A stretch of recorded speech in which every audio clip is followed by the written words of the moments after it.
Top mehndi artist Pinky ఆత్మహత్యకు కారణాలేంటి? పోలీసులకు స్థానికులు ఇచ్చిన సమాచారం ఏంటి?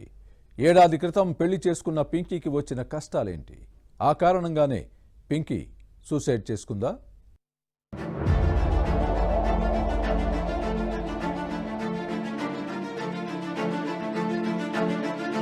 హైదరాబాద్ లో తీవ్ర విషాదం నెలకొంది. అత్తాపూర్లో మెహందీ ఆర్టిస్ట్ పింకీ శర్మ ఆత్మహత్య చేసుకుంది. తన ఇంట్లో చున్నీతో ఫ్యాన్ కు ఊరేసుకుంది. స్థానికులు ఇచ్చిన సమాచారం మేరకు అత్తాపూర్ పోలీసులు కేసు నమోదు చేసుకుని దర్యాప్తు చేస్తున్నారు. అమిష్ లోయ అనే వ్యక్తితో ఏడాది క్రితం పింకీ శర్మ వివాహం జరిగింది. పెళ్లైన కొద్ది రోజుల పాటు వీరి కాపురం సజావుగా సాగినప్పటికీ తర్వాత ఇద్దరి మధ్య కలహాలు మొదలయ్యాయి.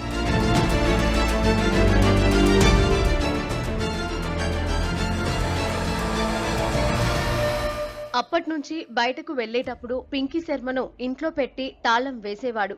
ఈ క్రమంలోనే శుక్రవారం రాత్రి కూడా పింకీ శర్మ అమిష్ మధ్య గొడవ జరిగింది. దీంతో పింకీ శర్మను ఇంట్లో పెట్టి బయటకు వెళ్లిపోయాడు. కాసేపటికే ఇంటికి తిరిగొచ్చేసరికి పింకీ శర్మ చున్నీతో ఫ్యాన్ కు ఉరేసుకుని కనిపించింది. ఫ్యాన్ కు వేలాడుతున్న పింకీ శర్మను చూడగానే కంగారు పడిపోయిన అమిష్ వెంటనే పక్కింటి వాళ్లను పిలిచాడు. పక్కింటి వాళ్ల సాయంతో పింకీని కిందకు దించి ఆసుపత్రికి తరలించాడు. కానీ ఫలితం లేకుండా పోయింది. అప్పటికే పింకీ శర్మ మరణించిందని వైద్యులు నిర్ధారించారు.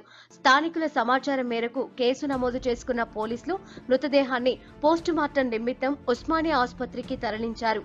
కుటుంబ కలహాల కారణంగానే పింకీ ఆత్మహత్య చేసుకుందని పోలీసులు అనుమానిస్తున్నారు. పింకీ ఆత్మహత్యకు తన భర్త వేధింపులే కారణమా, ఇంకేదైనా కారణం ఉందా అనే కోణంలో దర్యాప్తు చేస్తున్నారు.